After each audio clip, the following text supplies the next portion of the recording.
Cupertino. Oh, okay. Yeah.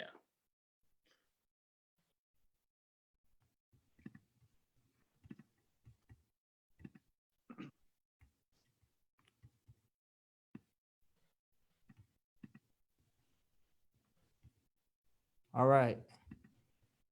We are good. Welcome, everybody. I'm Dr. Virgil Moorhead Jr. I'm part of the Big Lagoon Rancheria, which is Yurok and Tolowa, Native American. And I'm also the Behavioral Health Director here at Two Feathers Native American Family Services. And this is our virtual Indigenous Speaker Series. And we're really excited about the guests we have today. I have my colleague, Mr. Chris Shaw, on here with me. And before we get started, I just want to pay sort of honor and respect to the land that we are on here in McKinleyville, which is Wiyot territory. And I also want to give a shout out to everybody out there that's struggling or just going through some difficult times during these times. We hope to and try to stand in solidarity with you all. And so our guest today is Dr. Shawn Ginwright. He is a professor of education in Africana Studies at San Francisco State University. He's also an international thought leader on African American youth activism, to name a few. He's the chairman of the board for California Endowment. He has been awarded the prestigious Fulbright Senior Specialist Award. He's also the founder and CEO of Flourish Agenda, Inc. And he's a award-winning author, including a wonderful book that you should all check out. I think his most recent book, Hope and Healing in Urban Education, How Activists and Teachers Are Reclaiming Matters of the Heart. Welcome, Shawn. It's my honor. I'm humbled to be here, and thank you for inviting me. Two Feathers Native Family Services. I'm looking forward to just being able to share some ideas. Yes, we are too. And so I'm going to give the honor for our first question to Mr. Shaw. Maybe Chris, you can introduce yourself and then we'll just jump right into it.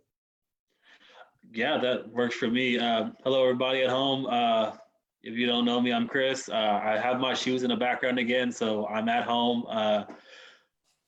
Dr. Ginright, I kind of wanted you to speak on just everything that's going on in these past couple days with the protests and all that stuff. I was hoping just to kind of hear your opinion on everything that's going on, as well as talk about, like, starting with the healing process of everything that's going on. And I know that you said healing is a political act and how important healing is.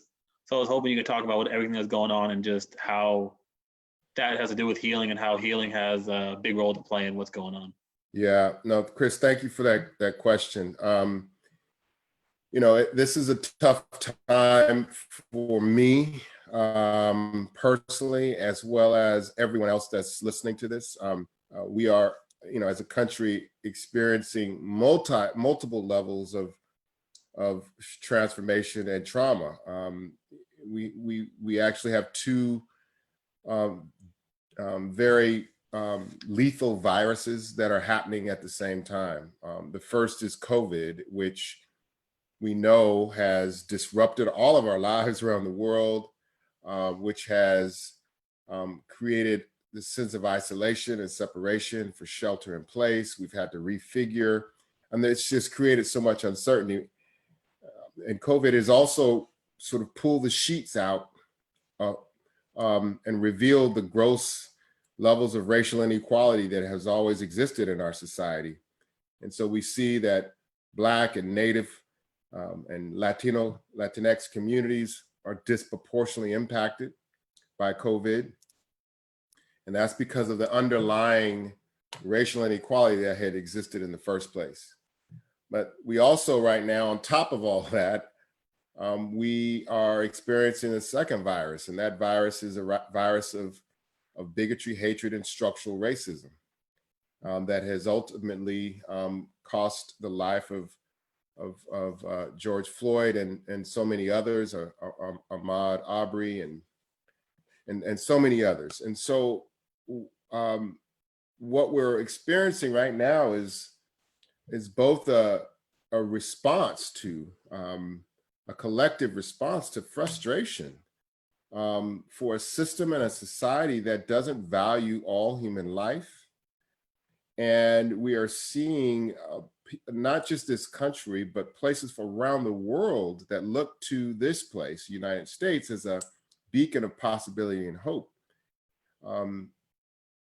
So this two levels of trauma are conjuring and cultivating a new movement that ultimately will land and end itself in a new America, and with rules that are much more humane and inclusive, where all of us have a sense of belonging.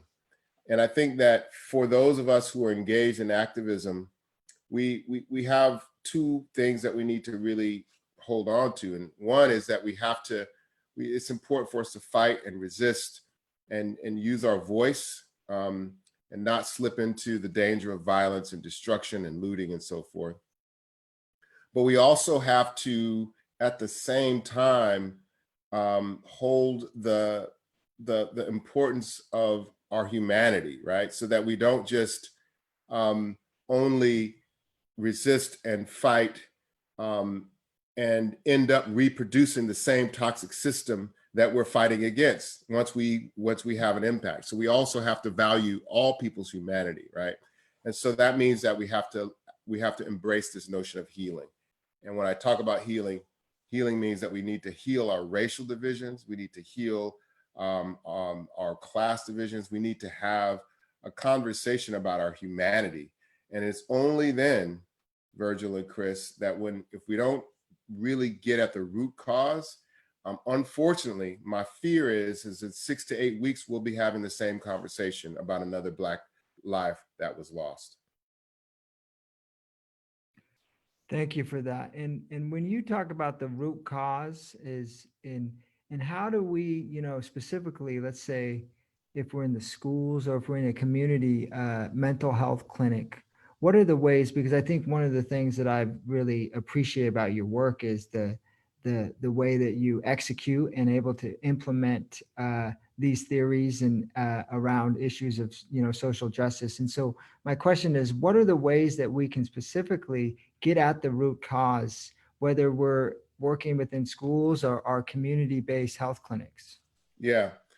Well, I think it's a couple of things. One, it's important to understand the context that we're working in, right? There's a way in which many of us have been trained that work in schools. So if you're a social worker or if you're a mental health therapist, sometimes even if you're a teacher or an educational leader, that we've been trained to really think about our roles and the context that we're working in, and trauma as an individual sort of anomaly, right? That one kid experiences trauma and that it can be treated.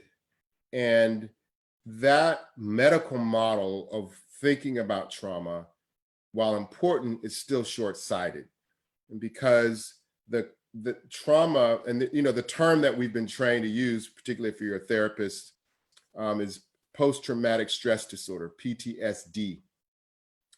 And PTSD was a term that was really used to describe what soldiers experience after they leave war and experience mental health, all kinds of mental health problems. And that term is also carried over to be used in other parts of our society when applied to young people in schools and so forth.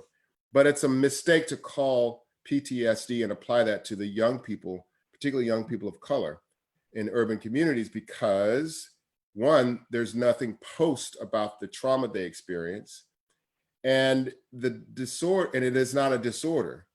It is the trauma is a result of the environment. And so I want to encourage everybody to use the term persistent traumatic stress environment.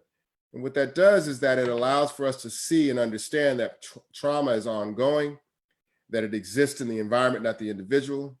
And that once we understand the context, then we can actually have different kinds of supports, right? So that's the first, is what is the context? The second, once we understand the context, we can begin to support young people in a number of ways, by one, by providing them with an opportunity for them to understand what the root causes of some of these issues are, and then really build an opportunity for them to engage in and understand and repair their identity and their culture.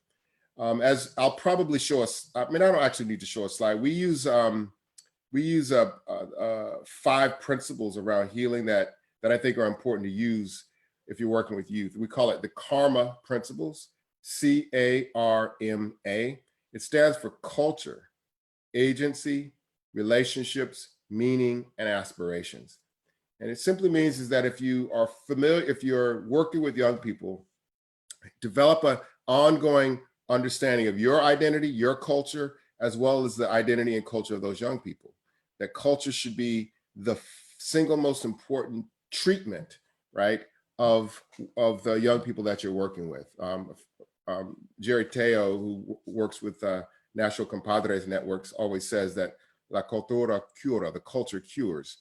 So culture is an important ingredient. And then agency, which is the ability to act, which is supporting young people in actually solving problems in their community.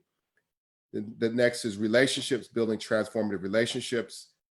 The fourth is meaning, like what meaning are we making in the work that we do? And then the last is aspirations. And aspirations is really cultivating the ability to not just solve the problems, but actually create an imagination of what's possible for their lives.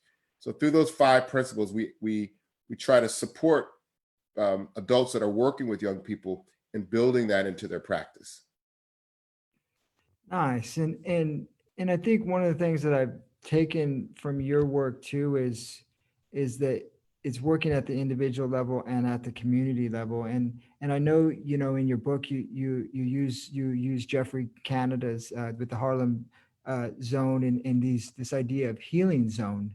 And then you put out case studies. And so I'm wondering if you could, you know, for the audience, because I think, you know, understanding the story and the case study can really bring these ideas home. If you could talk a little bit about whether it's Lena or Hunter's Point, a little bit about that as you describe in your book, like what community have you seen where some of these principles and ideas have worked, or this way of approaching, you know, agency and empowerment and community change? Sure. And yeah. So it's a good question. So the ways that, you know, a lot of communities are creating healing strategies in the absence of government intervention, right? So we really should have access to mental health. We really should have access to trained therapists. And so what we're seeing around the country, not just in Oakland, San Francisco, is community groups and organizing groups actually create their own healing circles where they're able to share and talk and dialogue about issues that really matter. And so in the book, what I try to do is illustrate how one community is responding to the gross need for mental health. And what we found is that a group in Baby Hunters Point had experienced ongoing exposure to trauma. Unfortunately, someone shot up a youth center, and there was a reverberating impact on all the staff. They were afraid.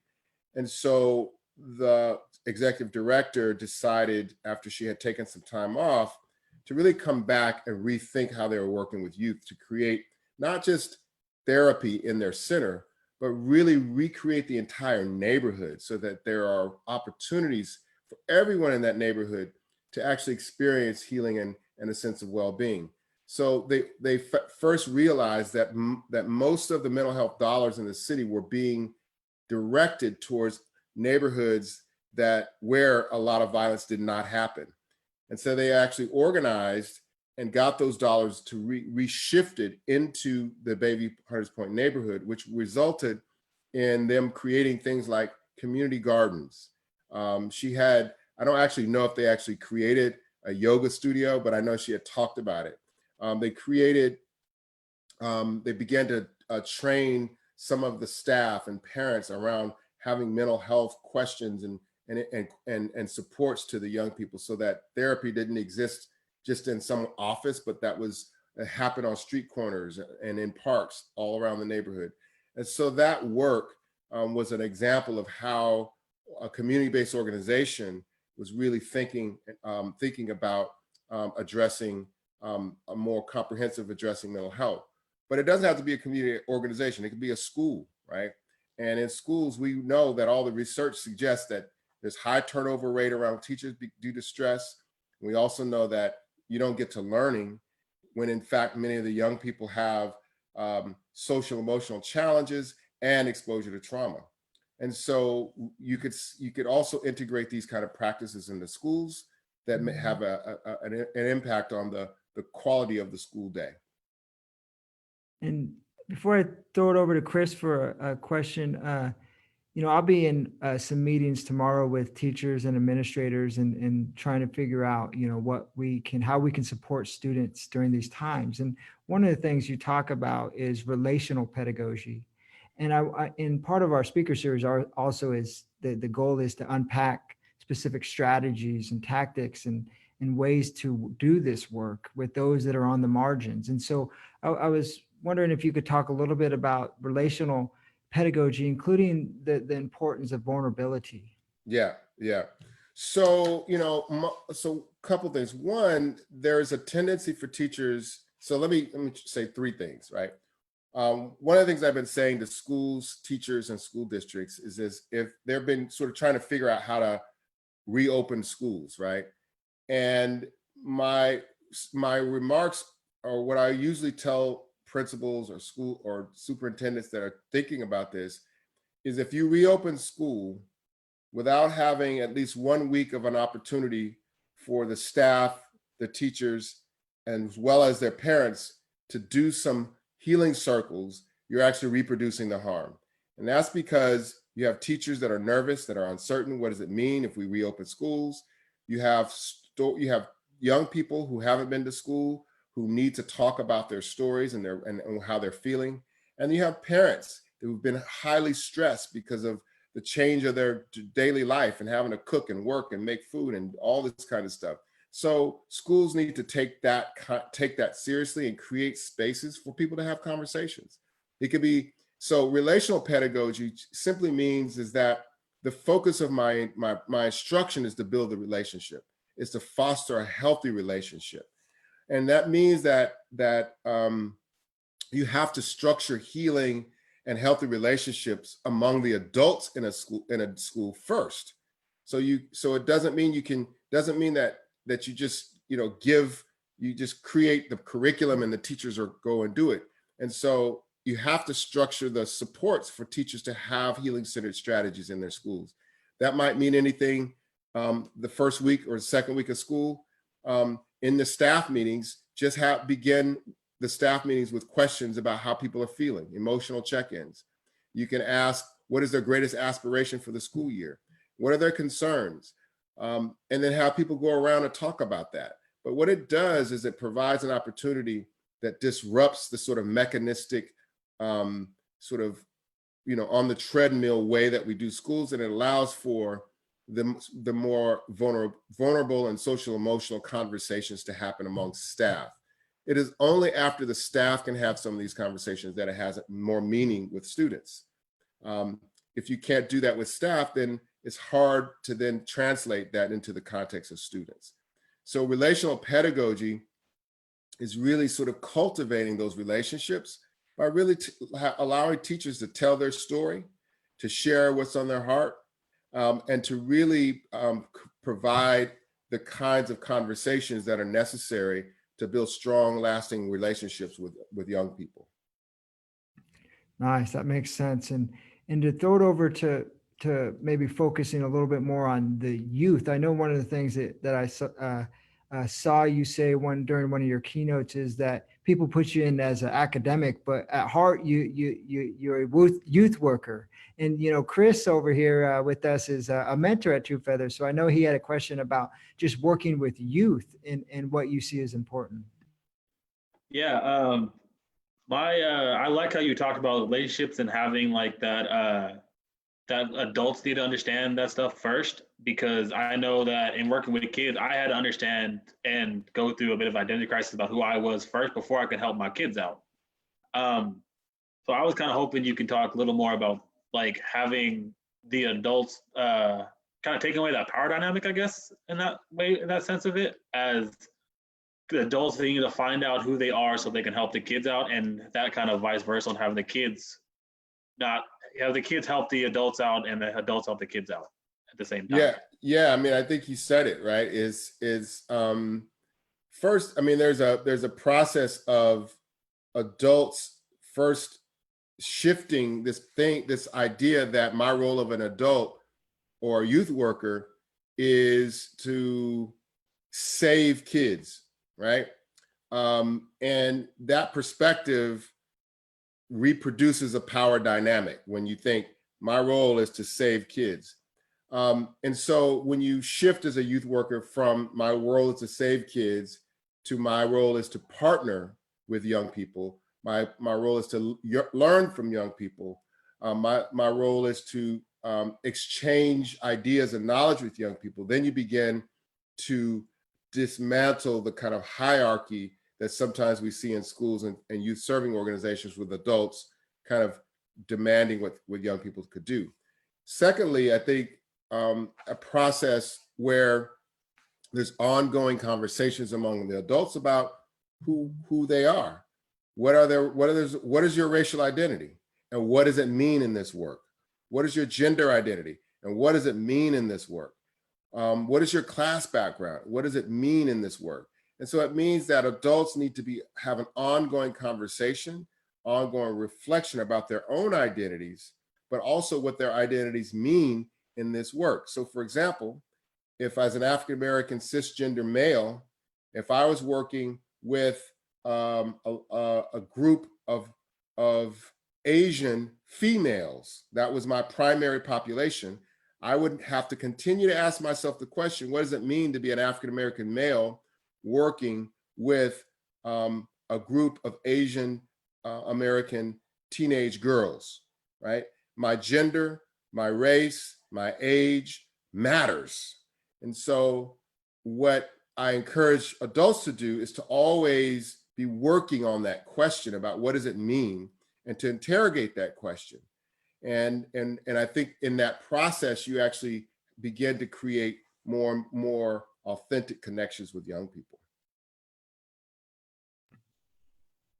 Yeah, I can kind of relate that back to everything that's going on now, and having that some people don't have that view of themselves, so they're not having that kind of connection with everything that's going on and everything that's happening to these people with social and all this kind of injustices. I kind of see that same thing that you're talking about. So I was kind of hoping to bring it back to the big picture on that as well. Just I know that this is what we were talking about was like school-based or mental health-based, but I can see what you're talking about as in society as a whole. Yeah. So I don't know if you can talk about that a little bit. So anyone in this country that watched the footage of George Floyd die, and all the others, but particularly over the past 7 to 10 days, should be asking themselves the question, what can I do? If you're not asking yourself the question, then you're not in a part of this conversation. You should be asking yourself the question, what is my role and what is my duty, right? So that question cuts across your race. For those allies that are white, should be asking that question. If you're white asking that question, the question is what does it mean to be white and work in a society that grants me privilege? What do I do with that, right? I think just asking the question and having conversations with the question, if we continue to do that, you're going to get answers, right? So some people will read new material. Some people will join a support group. Some people will journal about what that means. Some people will go back to their classrooms that is diverse and say, hey, I'm an Asian female, and I know most of you are Native American. What does that mean for you? Is it weird? Let's talk about that. It'll mean that we have different kind of conversations, but it places race and identity at the center of our conversations, and that matters. And so that in this time where we see the grave consequences of not talking about race, what we see then is, what we see as a result is that we believe that what we saw with George Floyd is an anomaly as opposed to a normal, what happens, which is ongoing. And if it's an anomaly, then we don't need to talk about it, but it's not an anomaly. So if it's not an anomaly, it means how do we actually then have a different conversation so that it doesn't happen again? And that conversation has to begin with, what does it mean for me to be white? What does it mean for me to be Black? What does it mean for me to be whatever your identity is? And what do I do with that in this conversation? Hope that makes sense, Chris. Yeah, it definitely makes sense. I know me personally, as not only a Native American person, but as a Black man, it's like trying to figure, my biggest struggle that I've had was trying to figure out who I was first. I couldn't help anybody else out until I figured out who I was as a Black and a Native man. So I know that what you said definitely resonated with me. And I know Virgil has a question, but that was something that was really important for me. So thank you for that. Thanks, Chris. And, to drill back in on, great questions, Chris, by the way, to drill back in on, ways that we can work, whether we're a psychologist or a teacher, or just working within the community as a youth worker. Like, a big part of what I've took from your work is sort of that Paulo Freire raising of consciousness.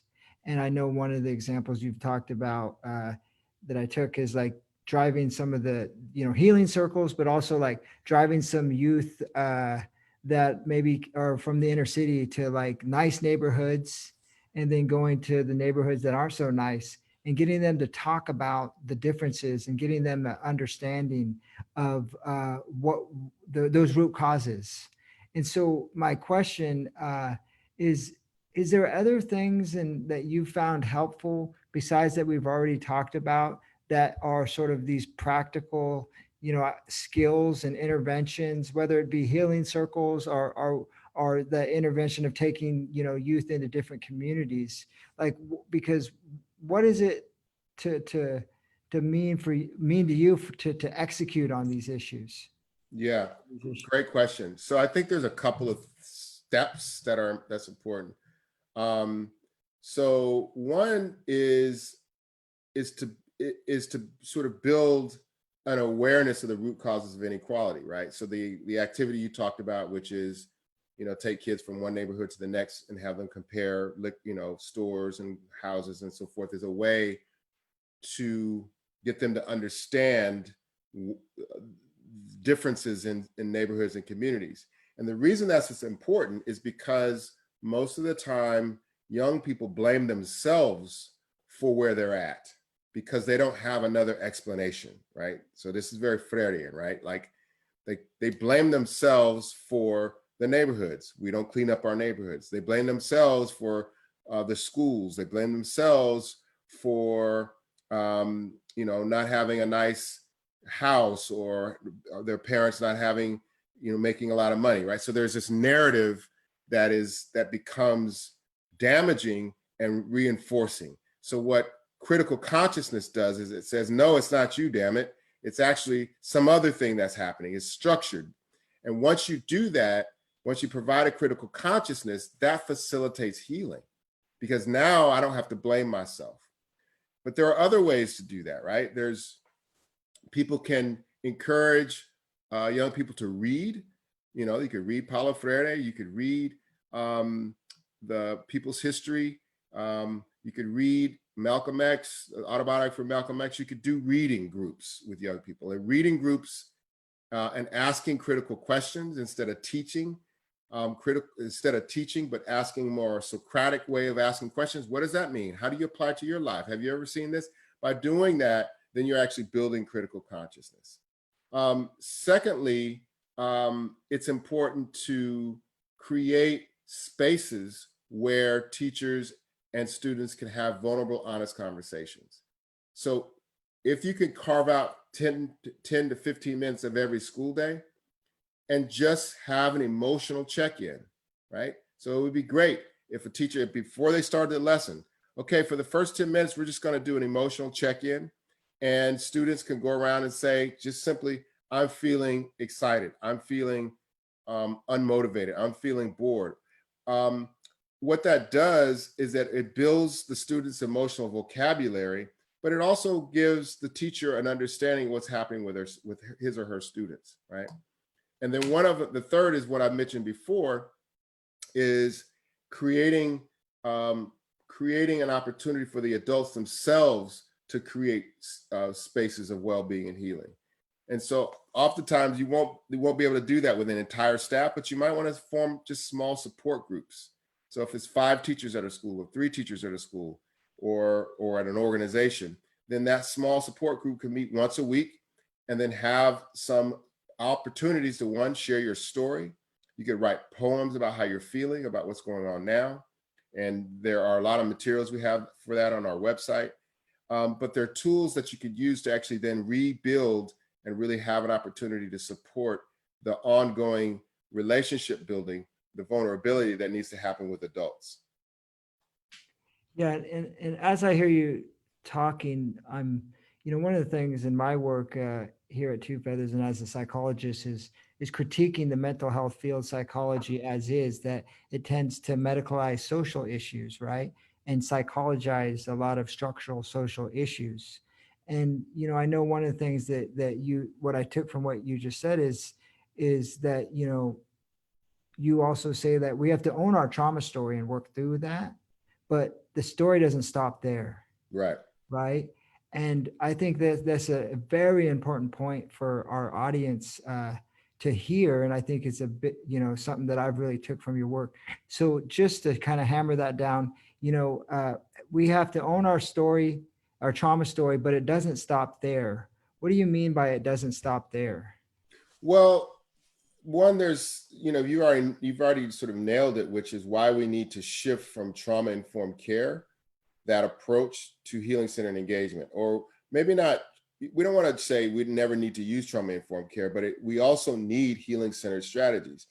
And the challenge with healing-centered or trauma-informed care is that it tends to see trauma as individual, and while we know it's collective. So you can ask many Native teenagers about experience of trauma, they're going to have a shared experience. So it's not individual.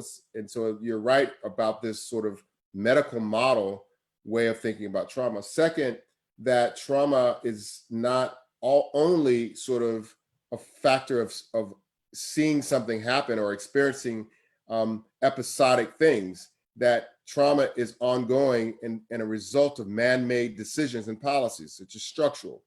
And so we need a model or a way of talking about trauma that doesn't only sort of blame or focus on individual episodic events and so forth.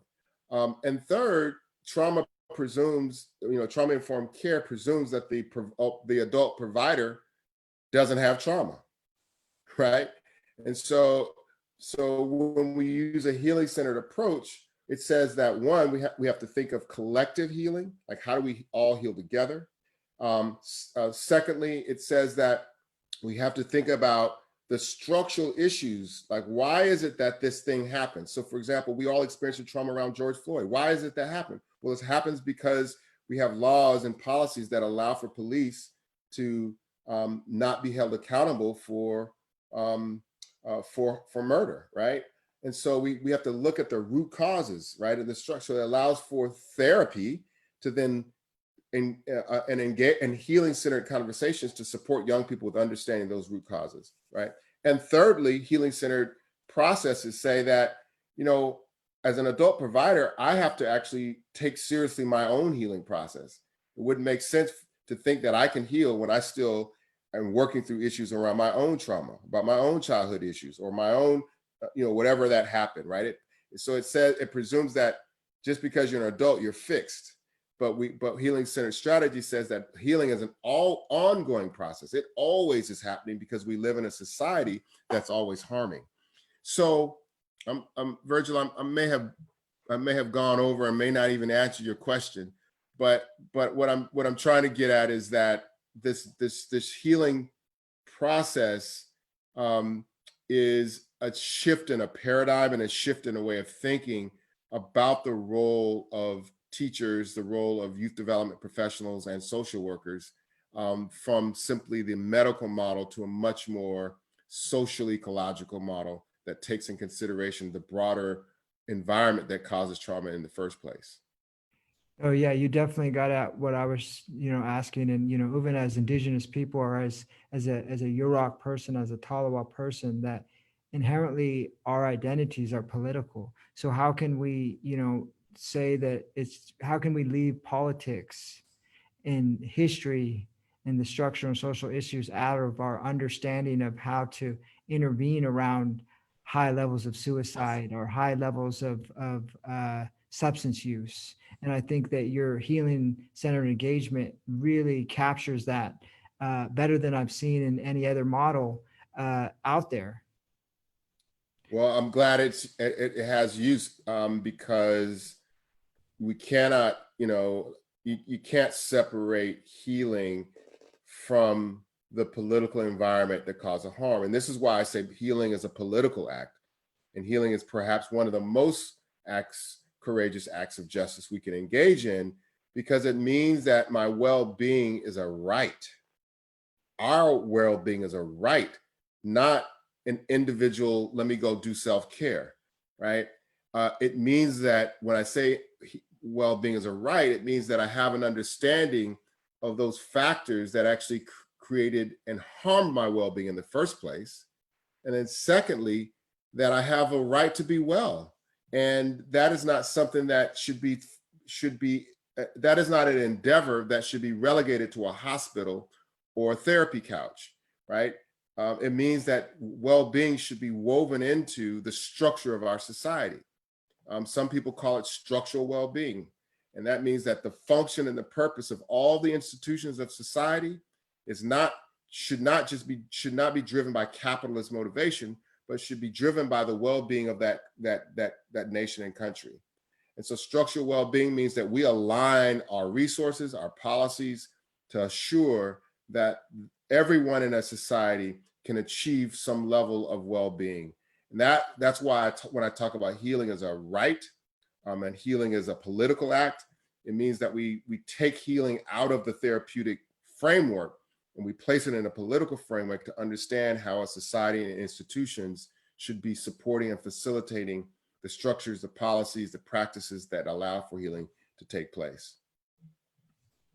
Nice. So one question that I also had in preparing for our talk is, and we've sort of touched on it, but it's a little bit more a shift to like organizational culture. On our speaker series, we've had a couple community organizers such as Marshall Gans. And I think that, within the field of mental health, that we need to take seriously in social services, community organizing, and being able to, as you say in your book, work to change the inside game, but also the outside game, which is politics.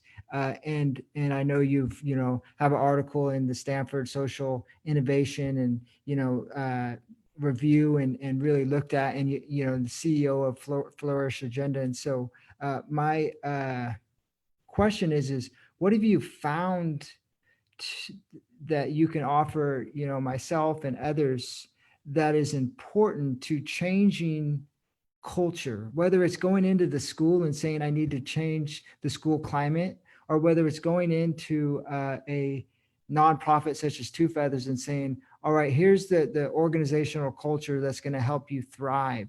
I'm just curious about what you found over all these years working in communities such as the one we're working at in Two Feathers. Like, what have you found helpful or useful, or any sort of recommendations on setting that culture, that organizational culture, and specifically around like community organizing?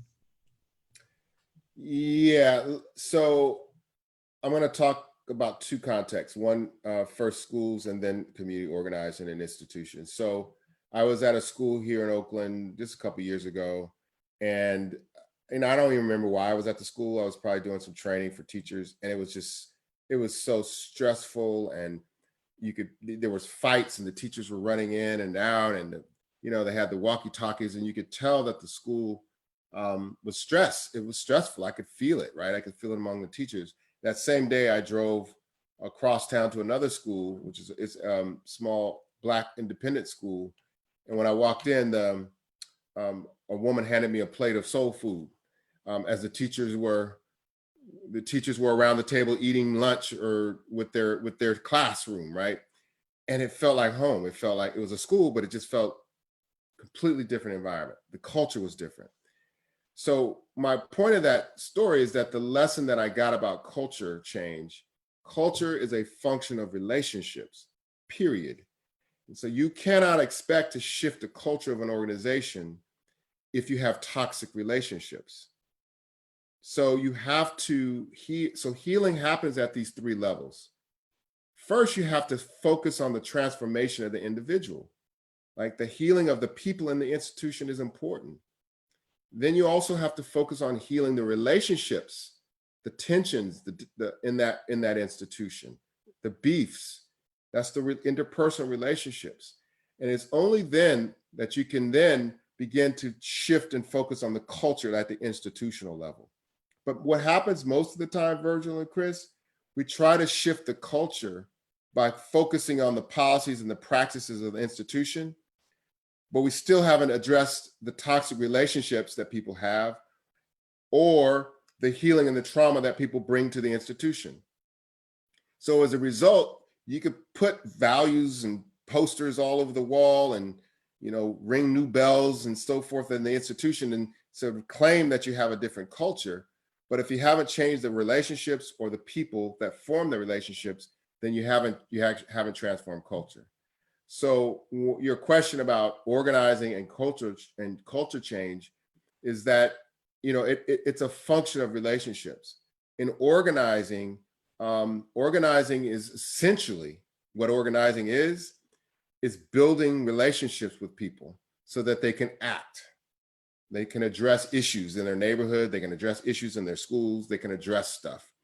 But I can't get you to organize anything among Two Feathers Native community, Yurok community. You're in Humboldt, Virgil? Yep.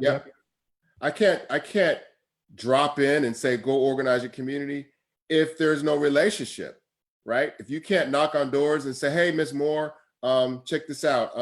We're gonna do this. Can you get Miss Moore? Can you get Miss Jackson and Mr. Salim to come over so we can all, right? You have relationships. So it's the relationships that ultimately begin to shift the culture of an organization or institution. And when you can transform the relationships, guess what changes? The culture. Nice. Thank you. That makes a lot of sense. And, you know, I forgot to tell you at the beginning, we also field questions from the people viewing us on Facebook Live. And so, you know, my colleague, Britta Guerrero from the Sacramento Native American House, I saw it just popped up. So if you oh my God. Hey, Britt. Hey, you saw me looking over to the left, it was because I was looking at the comment section, but she asked if you could talk about developing soft skills or emotional maturity in community when we have so many wounded leaders.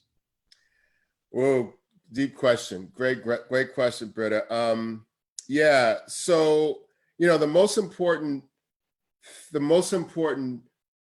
condition to actually do transformative healing for leaders, the first is that leaders actually understand they're wounded, right? Because most of the time they hide behind titles, they hide behind ego, power, all these things. And so to actually understand that there's wounds is an important form of the part of the transformation. And so some of the most powerful leaders that I know come with a sense of humility and an acknowledgement that their path has come with thorns in them. And that while they may be a leader or they have a title, it came with a cost, right? So that's the first thing, I think, to acknowledge that there's wounds, right? That there's ongoing healing work that needs to be done. And I think it's important for leaders, once that's done, to have small affinity groups where you build the conditions for vulnerability. You can have vulnerable conversations. What I found most important around healing isn't some magical tool. It's existed in indigenous communities, it existed in African communities. It's not new, right? I'm not saying anything new, but to be able to have honest, human, vulnerable conversations about stuff that matters. When we heal, we're taking the toxicity of the secret, the thing that harmed me, we're getting it out, and we're putting it out for the world to see and deal with, right? And so that means that if you form small cohorts of peer groups and you focus on building trust on that peer group, right? That trust is important. And then there's regular ongoing engagements and conversations that you have that ultimately becomes healing. We're doing it right now with 15 African-American leaders in Omaha, Nebraska, where there had been some challenges with working together. That community had been dramatically harmed by funding, right? People would drop money in, they would fight over the money, and it wasn't never enough money, and you got the money and I didn't get the money, and why did you get the grant? And they have been fighting, and they haven't been able to get along. And so we've been spending time with those leaders, first to understand what is the wound, right? And then second, building the conditions of safety to talk about what really matters. And we had we started face-to-face, but we had amazing, just last week, we all were on there crying, man. We were crying, brothers, because, and I didn't know you could actually have a healing circle through Zoom, but there's something about the truth of the human spirit that pierces through that screen, that you could feel somebody's spirit. You could feel it. You don't need to be in the same room. And so we were crying, man, all together because of what was happening. But it also, in that space of healing, when we started to share what was on our heart, man, it began to reform connections that weren't possible 6 months ago, right? Because we're able to have those conversations. So Britta, I think that healing happens in community, and that community has to have sort of the sacred boundaries for people to be vulnerable, to share pieces of themselves. And when they do that, they form transformative relationships that matter in our leadership and for our communities. Nice. That was very moving. And before I throw it over, I see we have about 8 minutes left, so I wanted to give Chris another opportunity at a question. But as a follow-up to what you just said, I had. Do you know Britta? Yeah, I know her closely. Okay. We've worked together. Okay. She was actually on the speaker series. She was one of our, cool. like our 4th or 5th guest. Oh, cool. Yeah, she's fire. Pleasant surprise. My follow-up to what you're saying is I'm curious, like, how did you get into, as an educator and professor and youth worker, how did you get into your own healing? Like in what you just talked about, you mentioned, role models. Like, who were those role models? Like, how did you, because when I read your work, it's like, damn, like this is kind of some of the psychotherapy work that I've been reading. And, it's good that he's bridging education and mental health. And so just like, I'm curious about your own story and. Yeah. I mean, that's my own healing and my own sort of recognition was around I grew up with an amount of deep shame of being African-American. Like, I had a lot of internalized racism, lots. Where it was so common when I grew up to talk about what the sin of being dark skinned and having wide nose and thick lips. So I grew up with a lot of shame and trauma around Black identity, so that when I got to high school and college, that it was so deep I didn't even recognize that was there. And so ethnic studies and African American studies became my first healing platform. When I began to learn about Black identity, and I began to learn about the term internalized racism, right? That began my own transformation, going, oh, I've been wounded, I've been harmed. But when I was in college, I also saw the same pattern among Black students. And those Black students had the same issue I had. But when I created my organization, they not only had that level of identity harm, but they also experienced trauma from their neighborhood, and they also had sexual abuse, and they also had drug abuse, and they also had homelessness. And so the layers of trauma that I saw, the tools that I needed, I wasn't equipped because I was trained as an educator and as in youth development. And those two tools, while important, weren't enough to actually unearth and transform and deal with the kind of trauma that I saw in the youth program that I was running. And so after a while, I just started naming, you just naming what I saw. What I was seeing was that activism and organizing was a way to transform the consciousness and address the healing of young people at the same time. And so that's kind of my journey, architecture of my journey, in kind of in a short form. Yeah, thank you for that. So Chris, I see you over there. So I wanted to see if you had any comments or questions as we went. I was honestly just listening to everything you had to say. I wrote some stuff down. I got full-on notes, so I'll read them back to you after we're done with this. But I'm really glad you talked about your story, because I kind of went through the same thing in a different sense, as in being a sort of a mixed race of a Black and Native race. I was always growing up as, I'm not Black enough, or I'm not Native enough, or I have this or that. Like, so I had that same kind of stuff that you had to deal with, but in a different sense.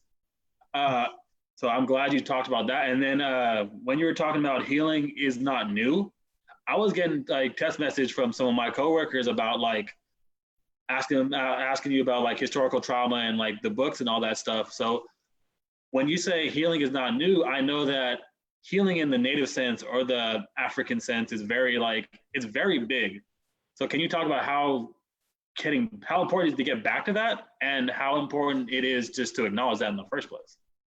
Yeah, I mean, it's not new in the sense that one, if you're Igbo or you're Zulu, you're raised that way, your culture becomes a protective factor, so to speak. That there's ways in which you don't really question who you are and what it means, right? So part of it is that the culture becomes a way that you inculcate your identity against white supremacy and racist, vicious attacks, right? Now, it's not always perfect, but it certainly becomes harder to internalize negative images, right? Now, I'm not saying it's an antidote, because I've been to Africa many times.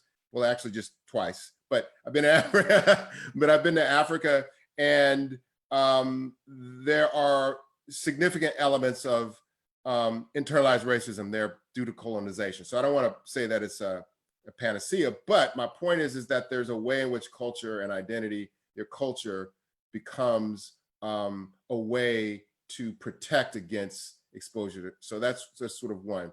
And second, when we don't heal from that, as we know from Dr. Joy DeGruy's work around post-traumatic slave disorder, right, or syndrome, post-traumatic slave syndrome, that we hand down the trauma. And so in my family, for example, that, there was always conversations about not marrying someone who was darker than you. Like, oh, you don't want to marry someone that's darker than you. They should be your complexion or lighter. We don't want to darken our family, right? So that idea of internalizing that is handed down from generations to generations. And so there's a number of important works, Joy DeGruy, post-traumatic slave disorder, some of the work that I wrote in Black Youth Rising and Hope and Healing kind of talk about that. We took a group of young people from here, from East Oakland, we took them to West Africa, particularly for the reason of disrupting their exposure to internalized racism. And they came back with a new awareness of what it meant to be African. And so there's a number of books that sort of talk about the importance of identity and culture as a strategy for healing. Thank you. And as the way to finish off and summarize, the last question, is, I know you referenced the book of Medicine. It's about the Florence and thinking outside the box. Yeah, the Medici effect. Medici effect. I knew I was going to butcher that. But in your last final, comments. Could you talk about what we can do to think outside the box to change the current systems today, so when we get back, that it won't be repeating the same old problems, that the definition of insanity is doing Yeah. the same things? Just any last. It's a big question. So we have to start asking new questions. We got to ask new questions. If we ask the same questions, then we're going to get the same kind of answers. So for example, I think we should not be asking ourselves only the question about how do we have police reform in America. That's a question we need to ask, but it's not the only question. I think a bolder question is, how do we eradicate structural racism in 10 years? Now, asking that question may sound ludicrous, but if we all begin to ask that question and do something, we may not actually eradicate racism in 2 years, but would we be better off trying to do it? Could we actually have a consensus on what schools teach and how we engage private industry, and is it possible that we can actually move the needle on it if we asked a bolder question? So my quick response to that is that we have to start asking new questions, bolder questions, and not questions that are only about solving the problems, but more questions about creating new possibilities. Thank you. And I want to thank everybody for tuning in. It's now time, and we'll be back at it tomorrow with Julian Noiscat, the very noted and prestigious Native American journalist, at 1 o'clock. I want to thank Chris. I want to thank Dr. Ginright for your time. And I want to thank everybody again for tuning in. See you tomorrow. Take care, you guys. Thanks a lot.